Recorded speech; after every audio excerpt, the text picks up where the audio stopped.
The title of the talk in this morning is called Edges in Imaging, a Problem or a Challenge. And this is a very classical problem, and it's a very common problem in inverse problems, but also, for example, in image processing and machine learning applications.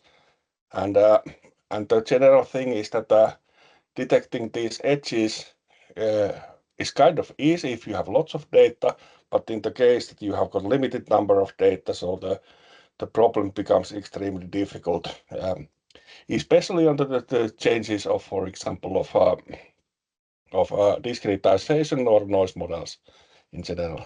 So just to give a couple of ideas of where these kind of problems can arise. And we have been working with industrial-based tomographic imaging problems for the sawmills, where the problem is that in the sawmills you need to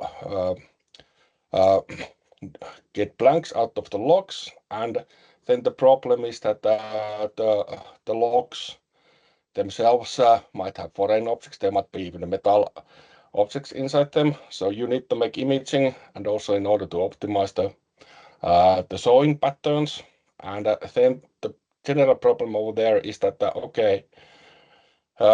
well, you have got only like a couple of different projection angles, and the measurements are very fast. So how to do this fast?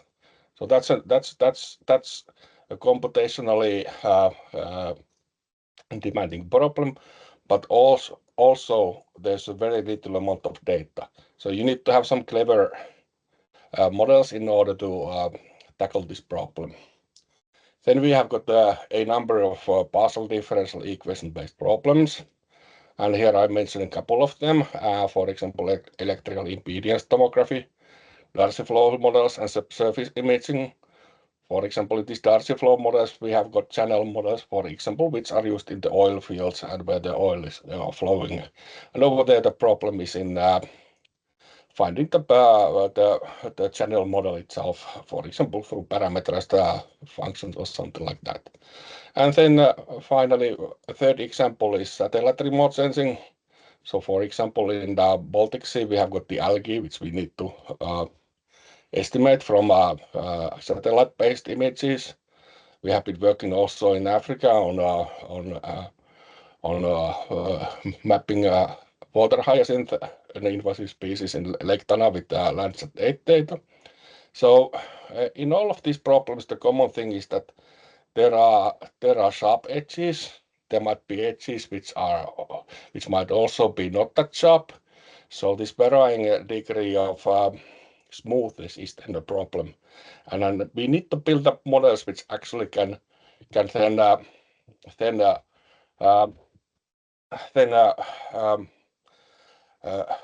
so that we can get something sensible. And now the general setting over here is that we have got this inverse problems setting. So we have got some kind of measurement y, and we try to estimate then this unknown parameter x. And then if I give now this more general settings, what we want to actually achieve is that we have got this set of different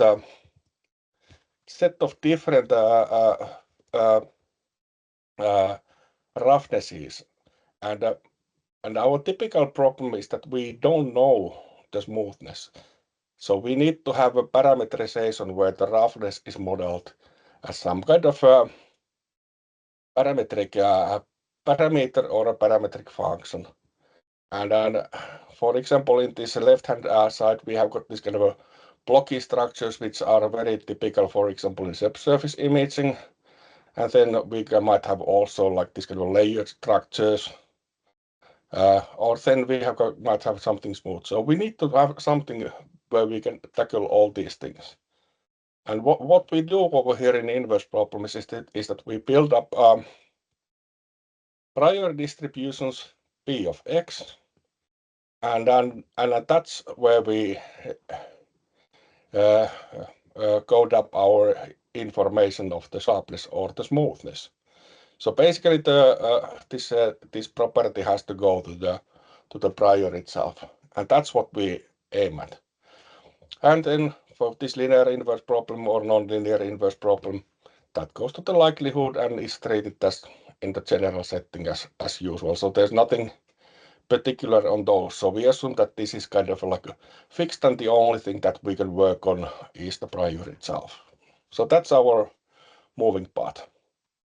And if we look at this kind of different possibilities of having different structures, so we have been largely working on random field models, and there's basically a couple of solutions how you can do those. You can go, for example, you can start from continuous random fields and then discretize those and then obtain the priors, or vice versa.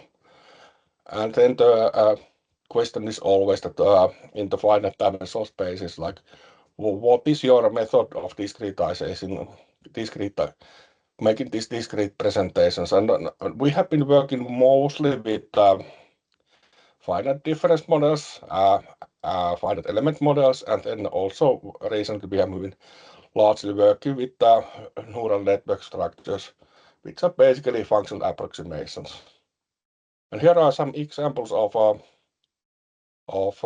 realizations of these random fields and random processes giving Bayesian neural network structures and with varying stability parameters. So here is the alpha stable random field. So basically these are just like Gaussian random walk models where the Gaussian part has been now replaced by this kind of a more exotic alpha stable distribution. And this can be done in 1D or in 2D. So here what our aim is that let's estimate this alpha parameter and we can then work out this. The problem over there is that our problem becomes very tedious.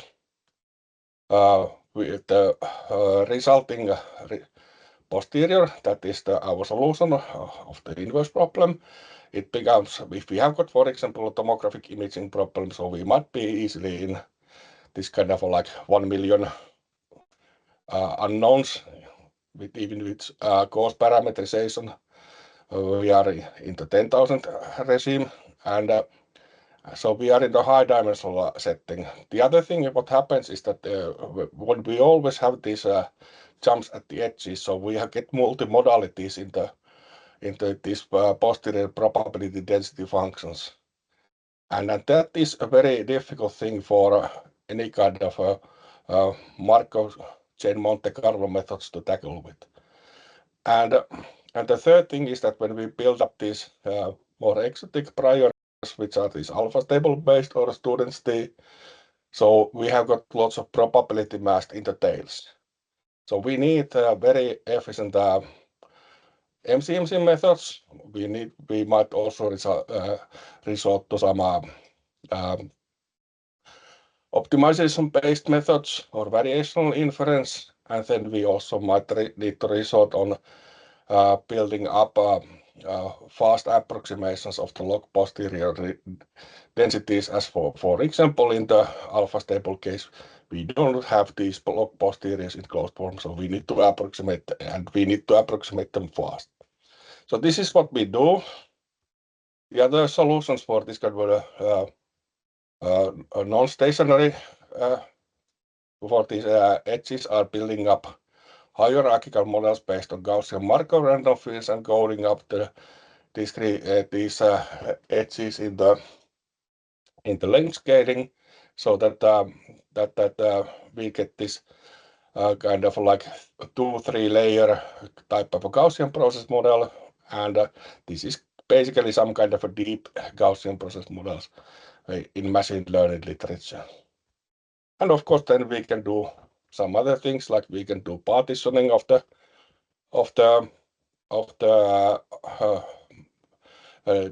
data space, so that we model different parts of the processes with different Gaussian processes, and that's the way how we can have different kinds of smoothness properties in general. So just to sum up, so what we can do is that we have got a couple of choices of these heavy tail distributions with the students did an alpha stable, and then we estimate this roughness by the nu or alpha parameter in the corresponding models. And that's how we end up in having different kinds of smoothness structures and hence getting these high frequency components modeled really nicely. And alternatively, we can go and for these Gaussian models via hierarchical structures and build up these models in that way. And of course, like we have got a lot of things to work on still. There are these models we need to work on, but especially we need to work largely on the sampling methods. So I think I conclude my talk here. Thank you.